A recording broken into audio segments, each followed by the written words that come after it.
سعودی عرب کے عالم دین عبد المالک مجاہد ان کا نام ہے،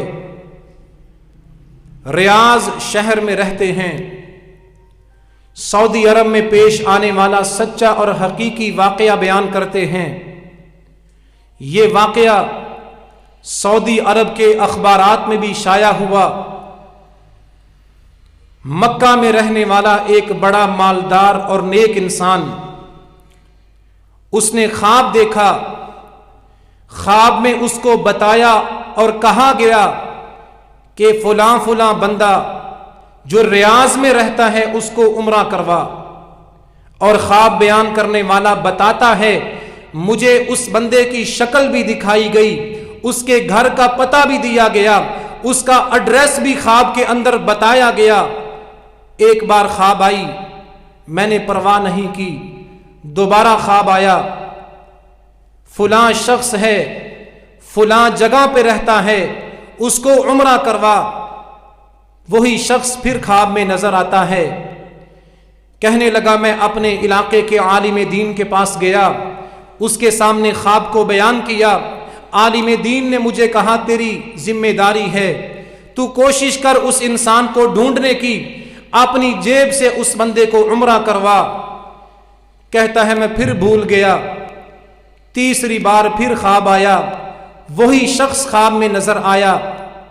میں نے کوشش کی، اپنے وسائل کو استعمال کیا، ریاض شہر میں اس جگہ پہنچا جو مجھے خواب میں دکھائی گئی تھی۔ کوشش کرنے کے بعد مجھے وہ انسان مل گیا۔ میں نے اسے کہا میں تجھے عمرہ کروانا چاہتا ہوں۔ اس نے کہا میرے پاس تو مال دولت نہیں، اگر آپ عمرہ کروانا چاہتے ہیں مجھے ریاض شہر سے مکہ میں لے کے بھی جائیں گے، میرے گھر میں چھوڑ کے بھی آئیں گے، میرا سارا خرچ آپ کے ذمے ہے۔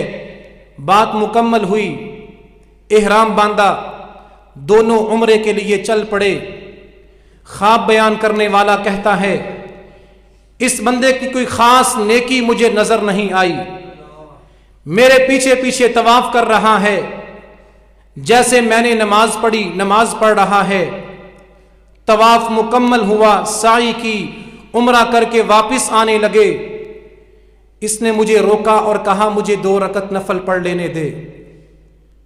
اب دل پاک ہوا ہے، دل میں ایمان آیا ہے۔ یہ خانہ کعبہ کے قریب مطاف میں کھڑے ہو کے نماز شروع کر دیتا ہے۔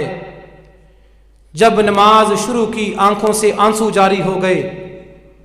رکوع کرتا ہے، لمبا رکوع ہے، اللہ کے گھر میں مطاف میں سر سجدے میں رکھا ہے، آنسو بہائی جا رہا ہے۔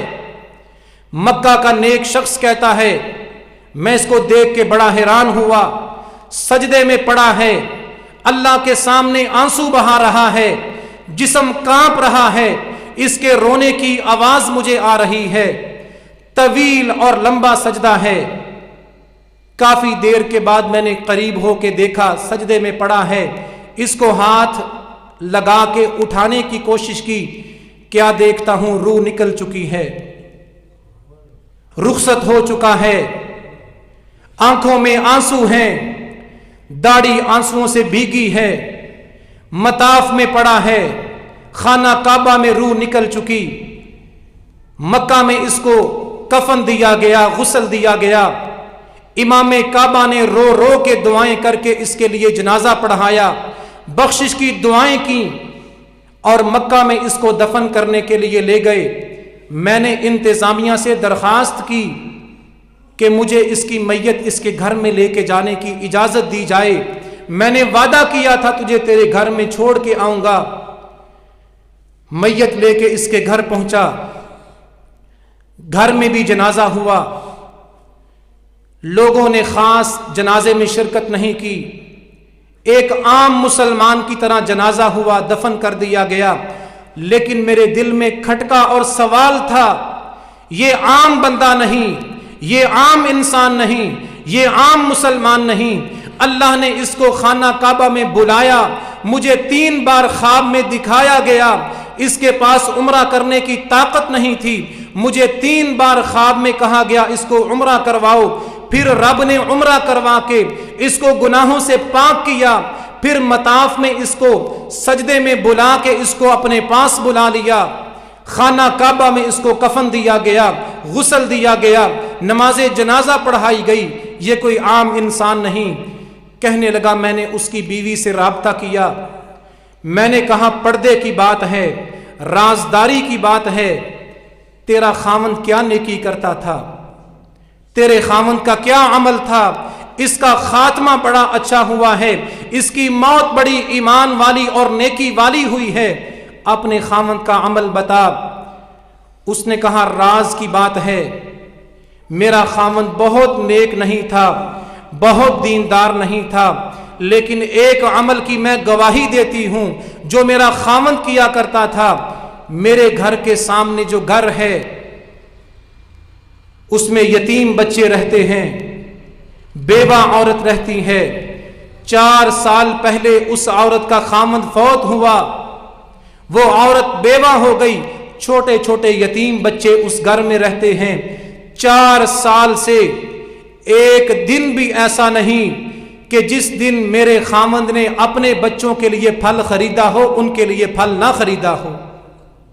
جب بھی پھل خریدتا تھا، ایک شاپر اپنے بچوں کے لیے، دوسرا شاپر یتیم بچوں کے لیے۔ جس دن میرے گھر میں گوشت پکتا تھا اس دن وہ یتیم بچے بھی گوشت کھا کے سوتے تھے۔ عید کے موقع پہ میرا خاوند جو کپڑے اور جوتے اپنے بچوں کے لیے خریدتا تھا وہی کپڑے اور جوتے ان یتیموں کے لیے خریدتا تھا۔ اس کے دل میں کوئی لالچ نہیں تھا، اور میرے خاوند کا یہ عمل جوتے، لباس اور پھل خرید کے یتیم بچوں کے دروازے پہ لٹکا کے دستک دے دیتا تھا۔ آج تک اس نے کبھی بیوہ عورت کو دیکھا بھی نہیں تھا۔ یہی وہ عمل ہے جس کی وجہ سے میرے خاوند کی موت اور خاتمہ اچھا ہوا ہے۔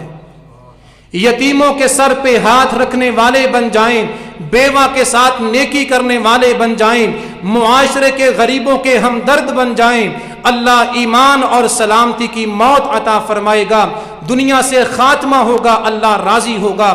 اللہ ہمیں ان نیکیوں کی توفیق عطا فرمائے۔ جب ہمارا خاتمہ ہو ایمان اور نیکی کی حالت میں، اللہ ہمارا خاتمہ فرمائے۔